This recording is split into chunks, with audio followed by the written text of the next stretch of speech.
재판에서 주목할 점은 먼저 고유정의 1인 연극이 있었다.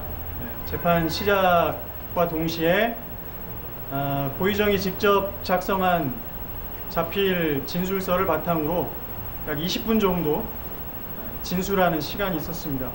아무런 근거 없이 일방적으로 자신의 범행을 정당화하는 진술들이 있었고요. 유족들에게 아주 커다란 상처를 주었고, 그 점에 있어서는 객관적인 증거로 다 반박이 되기 때문에 특별히 문제될 건 없었습니다. 그리고 두 번째로 오늘 재판을 통해서 고유정 범행의 잔혹성을 나타낼 수 있는 핵심적인 증거에 대한 조사가 있었습니다. 조금 더 구체적으로 말씀드리면 압수된 휴대용 톱 그리고 테이블용 톱 모두에서 피해자의 DNA가 검출이 됐고요. 그 다음에 피고인 고유정의 DNA도 휴대용 톱에서, 손잡이 부분에서 검출이 됐습니다. 거기서 더 참 정말 좀 화가 나는 부분은 그 압수된 톱을 감정했던 감정관의 진술에 따르면 범행 도구가 수차례 세척이 되어 있었다. 어떤 특수한 약품을 썼는지 모르겠지만 약품 냄새가 나고 굉장히 깨끗하게 세척이 되어 있었다. 이런 점을 또 알 수 있었습니다. 이런 점을 보더라도 얼마나 계획적으로 치밀하게 범행을 준비했는지 알 수 있었습니다. 이미 대검찰청 그 감정관 증인신문을 통해서 어느 정도 정리가 된 부분입니다. 사실 무슨 내용이냐 하면, 지금 피고인의 변호인은 지속적으로 주장하는 것이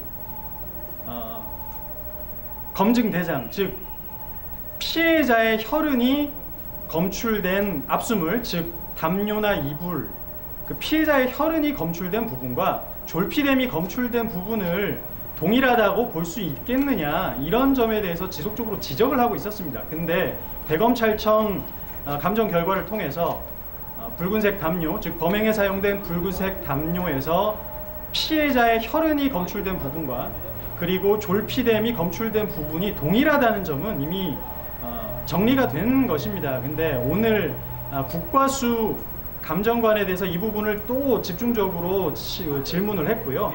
근데 국과수 감정관의 경우에는 이 부분을 더 명확히 하기 위해서는 추가 검증을 할 수도 있다.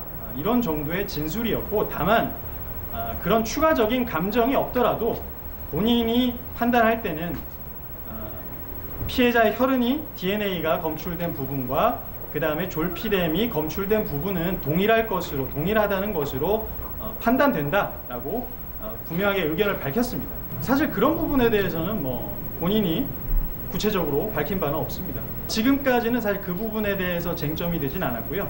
오늘 재판의 주된 쟁점은 그 압수된 이불에서 피해자의 혈흔이 검출됐느냐, 그리고 압수된 이불에서 졸피뎀이 검출되었느냐, 이 부분에 대해서 좀 집중적인 증거조사와 증인신문이 있었습니다.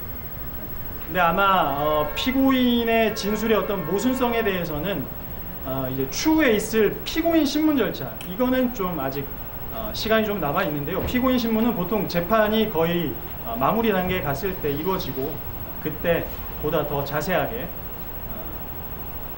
밝혀질 것이라고 보고 있습니다. 오늘 그 재판부가 피고인에게 본인의 의견을 진술할 기회를 줬습니다. 사실 이 자체가 굉장히 이례적이긴 합니다. 왜냐하면 피고인에게는 형사소송법상 피고인 신문 그리고 최후 진술 기회를 다 주기 때문에 사실 증거조사 도중에 이렇게 본인의 어떤 일방적인 의견을 진술할 수 있는 기회를 주는 것도 좀 이례적이긴 합니다만, 사실 오늘 고유정이 한 진술에 대해서 검찰에서 아주 적극적으로 반박을 했는데요.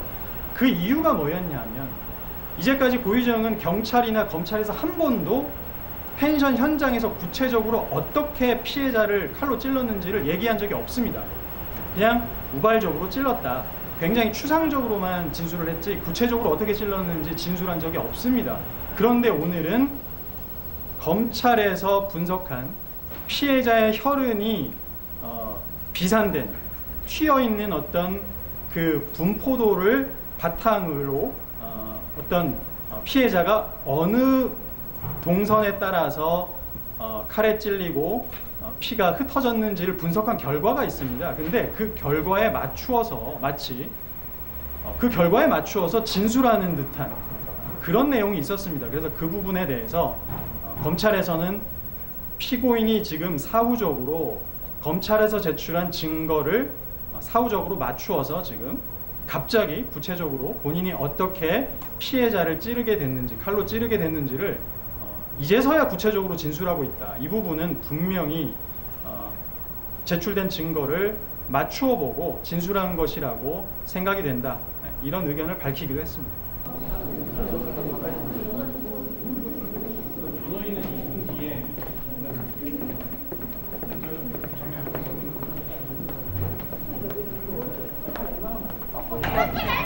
들으신 내용들 갖고 파악을 하시면 될 것 같고요.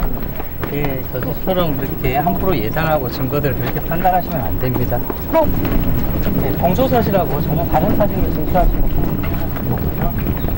이거야 그냥 한손을 증거한 사람은 피고의 입장에서 생각해 주시기 바랍니다. 그 얘기를 한번 드려보면 저는 이번 진술이 나오지 않았던 거 아니고요. 진술에 대해서 자세히 충분히 물어보지 않아서 충분히 진술할 기회가 없었던 것도 없었던 그런 측면도 있었습니다. 네, 그만하겠습니다.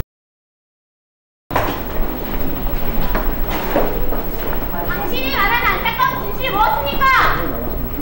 진실을 알고 있습니까? 진실인 척 하는 겁니까? 얘기하십시오! 그 왜곡된 부분이 좀 많다고 했잖아.